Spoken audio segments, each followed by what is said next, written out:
They were the picture of resilience and redemption, a respected police chief, a thriving entrepreneur, and their two beautiful children. But one man's obsession with control turned love into a nightmare no one saw coming. This court finds the defendant guilty of first-degree murder with aggravating circumstances of cruelty and abuse of power, the judge declared, the gavel falling like thunder on a story that had already shaken the nation to its core.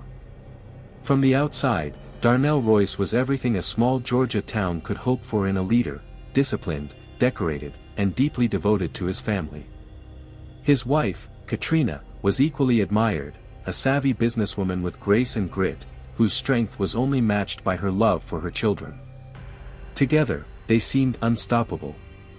But behind the closed doors of their pristine home, a far darker reality was growing, one built not on love, but on surveillance, coercion, and fear.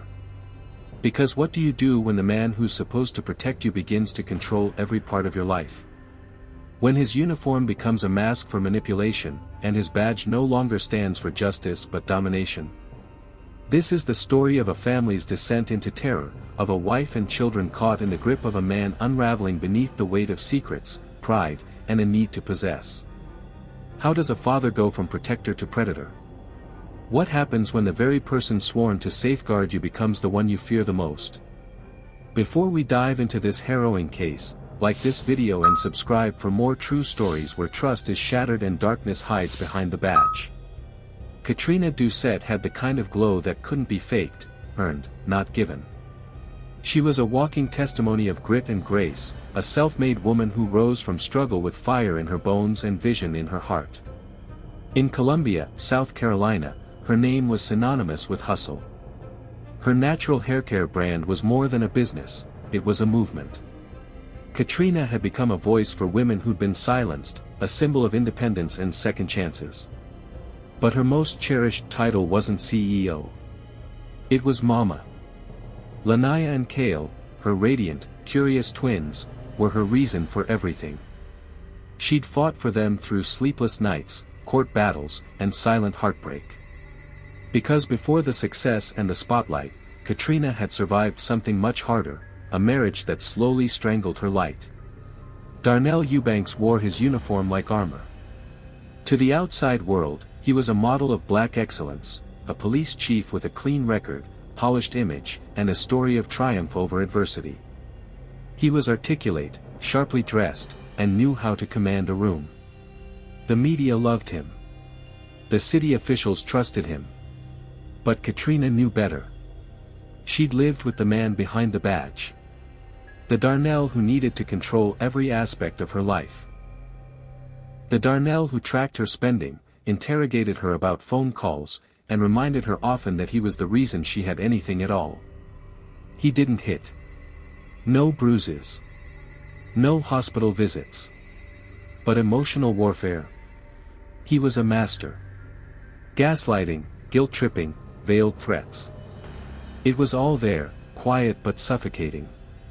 For 10 years, she endured, hoping love could soften a man hardened by his own demons. But eventually, even Katrina's unbreakable spirit began to crack.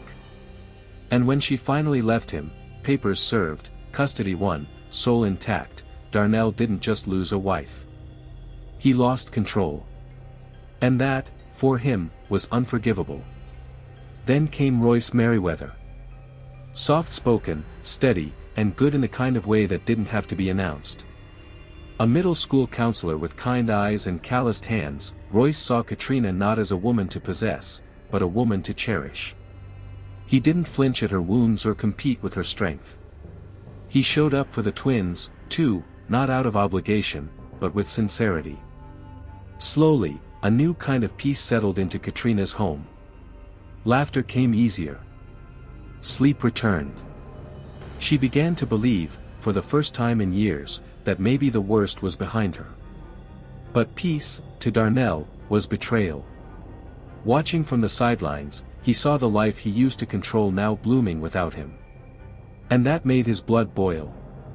Not because he missed her. But because she had dared to choose joy after him. Because she had healed without asking his permission. And in Darnell Eubanks' world, that was a crime deserving punishment. Darnell Eubanks had always been good at pretending. Pretending to be the hero. Pretending to be healed. Pretending he'd moved on. He smiled in court, nodded through parenting plans, and said all the right things to the right people. But behind the badge and beyond the courthouse doors, his mind was unraveling. Katrina's happiness wasn't just a sore spot, it was an open wound. Every picture she posted with Royce, every birthday party, every school event, every flash of joy, was a reminder that she was thriving without him. And that burned hotter than any betrayal. He became addicted to watching. He created fake accounts to follow her online. Parked down the street from her house when he knew Royce would be over. He didn't confront her. He didn't lash out. He just watched. Studied her routines. Noted who came and went. Paid attention to which nights Royce stayed late and which mornings the kids left laughing. Lanaya had started calling him Mr. Roy. Kale, too. Like it was normal. Like it was permanent. And with every innocent mention, Darnell's sense of self splintered. He wasn't Dad anymore. He was just the man who used to be here. He started asking strange questions during his visitations. Subtle at first. Innocent on the surface. Royce pick y'all up today? He got y'all those new shoes? He sleep over a lot? The twins, too young to see the warning signs, answered honestly. And every detail fed the storm brewing in Darnell's mind. He couldn't stop thinking about her hand in someone else's. Her laughter echoing through rooms he used to own. The way the twins were slipping out of his orbit, day by day. That's when the search began. He combed through underground forums. Dark web threads. Pesticide distributors who didn't ask too many questions. He found Brodificum, a deadly anticoagulant banned in multiple states for its lethal impact on humans. Marketed as rat poison. Silently fatal. Slow. Almost untraceable if administered just right. He placed the order under a fake name. Shipped to a drop location. And when he picked up the package, he told himself it was just a precaution. That he didn't really mean to use it. But he did. Because this wasn't about rodents. It wasn't even about Katrina anymore. It was about control. About sending a message that she could never erase him. Not from her life. Not from their children's lives. She had taken his home, his family, and his pride. Now, he would take what she loved most. And she would see it coming. He would make her watch. Spring break was supposed to be a chance to breathe. A chance for the twins to see their father, and for Katrina to finally rest. She'd hesitated at first, her gut had whispered no, but Darnell had been different lately. Softer. He brought Lanaya a new journal, told Kale he was proud of his grades, even smiled genuinely when Katrina dropped them off. Let's make peace, he'd said. We owe that to the kids. Katrina wanted to believe him. She needed to believe that he could change. Behind the walls of Darnell's immaculate home, breakfast was served with smiles. Fruity cereal. Apple juice. Warm cinnamon toast. The twins giggled over cartoons, completely unaware of the silent killer working its way into their bloodstreams. Brodificum, bitter, undetectable in small doses, slipped into their food over 3 consecutive mornings. Not enough to raise alarms. Just enough to start the clock. Lanaya vomited on day 4. Her little face pale, her eyes glassy. Darnell soothed her gently, wiped her mouth with a warm cloth. Probably just a bug, he whispered. Kale started shaking later that night, trembling so hard he dropped his cup. When he bled from the gums the next morning, Darnell rushed them to the ER like any good father would, voice urgent, eyes full of worry. They've been eating junk food, he offered. I told them to stop. You know how kids are. Doctors did what they could. Gave fluids. Ran tests. But nothing conclusive emerged. The twins were discharged. Weak. Confused. Alive. Until morning. Cale collapsed first, head hitting the floor with a crack. Lanaya followed seconds later, gasping for air, her little body convulsing as if it had forgotten how to exist. Paramedics rushed them to the ICU. The beeping machines. The sterile halls. The desperate, flailing attempts to bring two children back from the edge of death. Katrina arrived in a blur. Hair undone, voice cracking, heart in freefall. A doctor pulled her aside with eyes too soft for the words he carried. "There's poison in their system," he said. "High levels. It's rat poison.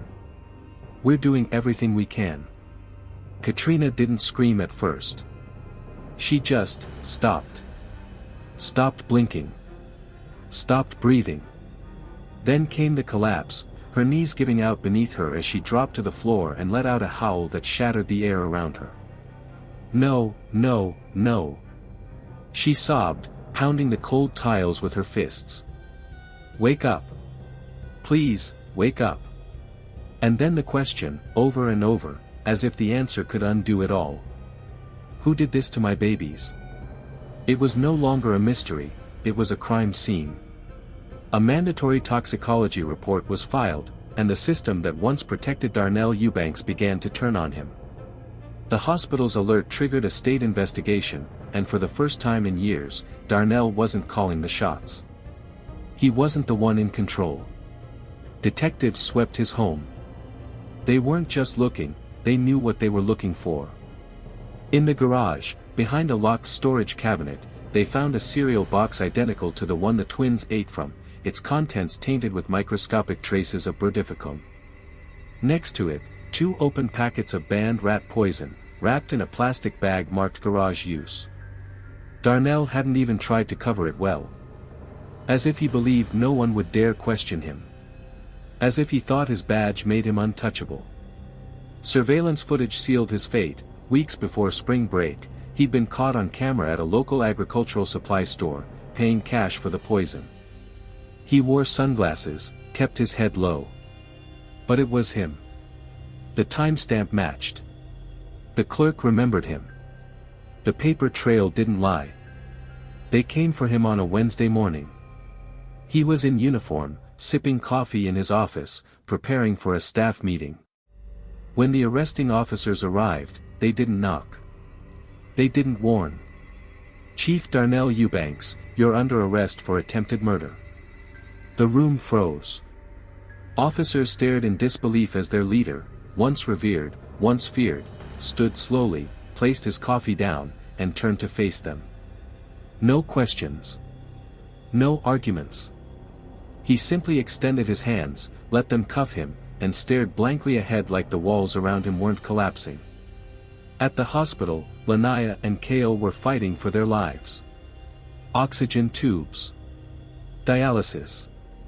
Monitors blinking red. The poison had chewed through their systems, scarring their kidneys, damaging their nerves, leaving pain in its place. Every hour mattered. Every breath was a battle. They pulled through, but barely. Doctors were honest, the kids would live, but they'd never be the same. Cale would struggle with chronic tremors. Lanaya's vision had been affected. Both showed signs of psychological trauma. Nightmares. Panic attacks. A fear of food. A fear of sleep. Katrina didn't sleep at all. She sat by their beds with raw eyes and clenched fists, replaying every moment she ignored her instincts. Every time she thought maybe he's changed. And then came the arraignment. The cameras were waiting outside the courthouse, but Katrina didn't care. She came anyway, standing just feet away from the man who tried to destroy her children. Her voice trembled but didn't waver.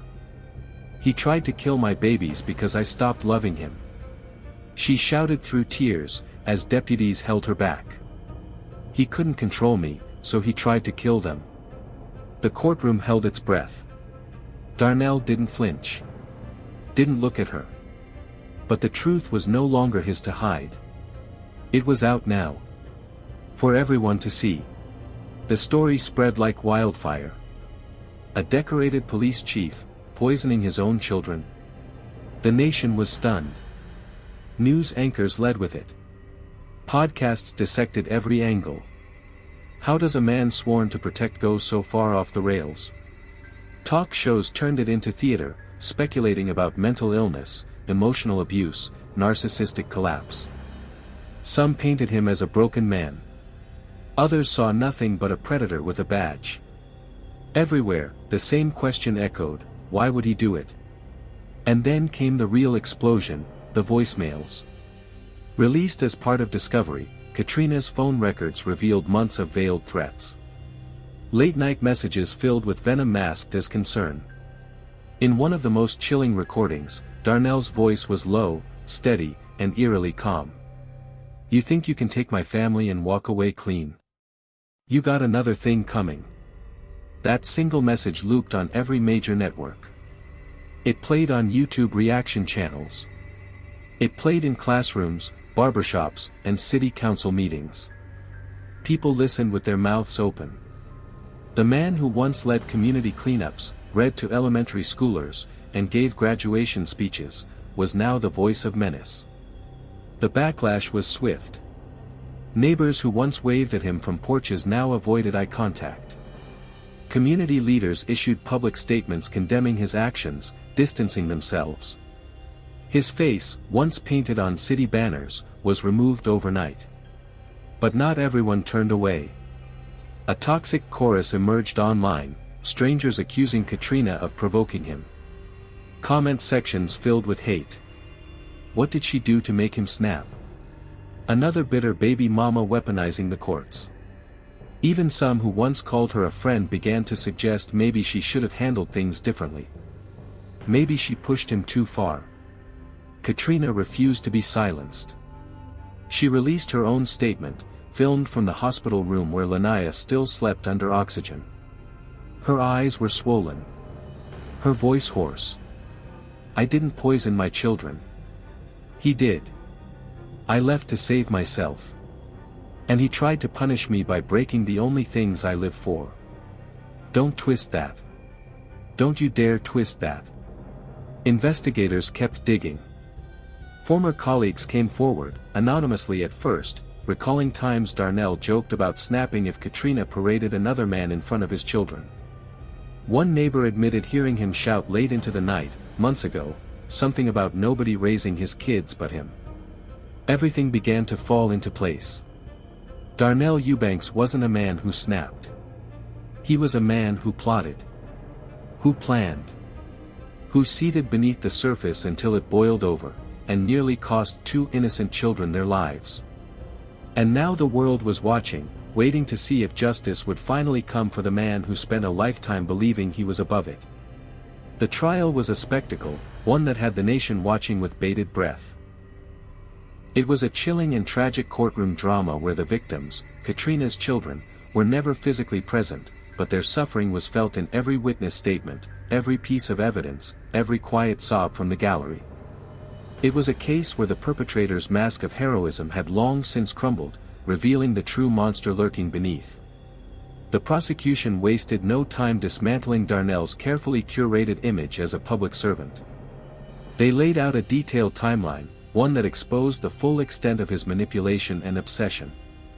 Witnesses described his behavior in the weeks leading up to spring break, the subtle, insidious way he had wormed his way back into Katrina's life, pretending to be the caring father, the doting ex-husband trying to start fresh.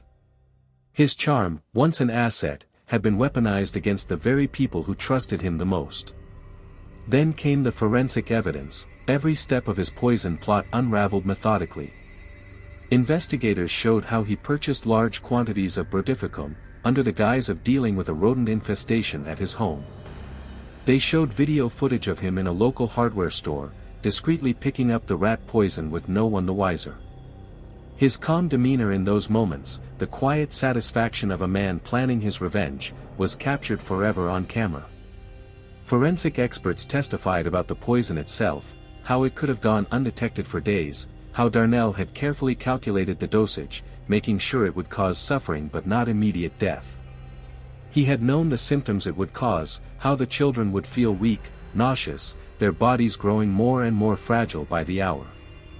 He had used them as pawns in his twisted game of control. His deliberate choice to keep the poison doses small, enough to make them sick but not kill them immediately, was a calculated act of cruelty, designed to prolong Katrina's agony. The defense team tried to present a different story, one painted in shades of instability. They tried to argue that Darnell wasn't in full control of his actions, that he was driven to madness by the breakdown of his marriage, that his mental state had deteriorated. But the jury was unconvinced. They saw through the veneer of his military discipline, his stoic professionalism. They saw a man who had used his intelligence, his position of power, and his deep-seated sense of entitlement to manipulate and hurt those around him. When the verdict was finally read, there was no shock, no surprise, only a sense of cold finality. The jury found Darnell Eubanks guilty on all counts, 2 counts of attempted murder, 2 counts of aggravated child endangerment, and 1 count of possession of a toxic substance with intent to harm. The courtroom was silent as the judge passed sentence. He called Darnell a disgrace to the uniform and a domestic terrorist in his own home. The words struck with the force of a thunderclap. The judge continued, "This is a man who betrayed not only his children, but the very community that trusted him to protect and serve. He used his badge as a shield, his intelligence as a weapon, and his power to wreak havoc on his family. There is no forgiveness here, no remorse in his actions." The sentence was handed down, 2 consecutive life sentences without the possibility of parole. As Darnell was escorted out of the courtroom, his face remained stone cold, unmoved, unmoving. No tears. No emotion. Just the long, hollow stare of a man who had lost everything he once held dear. And yet, in the silence that followed, it was clear that he still hadn't fully grasped the magnitude of his own downfall. His life was over. His career as a police chief, his status, his reputation, they all meant nothing now. The man who had spent so many years in the public eye, commanding respect and authority, was now reduced to nothing more than a murderer, a monster.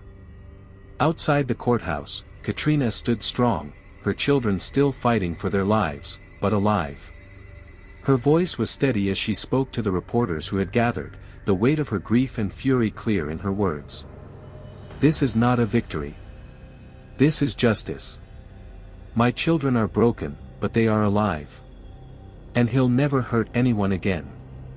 Katrina had fought for years to free herself from Darnell's grip, and now, she had won. But there would be no real peace, not for her, not for Lanaya and Cale.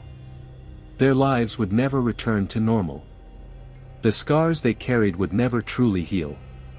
And yet, as she walked away from the courthouse, Katrina found herself carrying something far more valuable than anything Darnell had ever taken from her, the certainty that, for the first time in years, her family was safe. The firestorm of reactions that followed his conviction raged on, but in the end, there was a sense of finality. Darnell Eubanks would never hurt anyone again. And for Katrina, that was the only justice that truly mattered. This case serves as a haunting reminder that sometimes the monsters we fear aren't the ones hiding in the shadows. They don't always wear masks or lurk in dark alleyways. No, sometimes they wear uniforms, hold positions of power, and smile at us in family photos.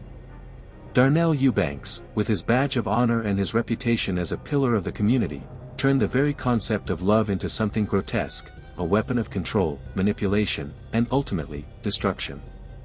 He was a man who promised protection but delivered harm, a father who became a tormentor. As we reflect on the tragic events of this case, a lingering question remains: could Katrina have ever seen this coming?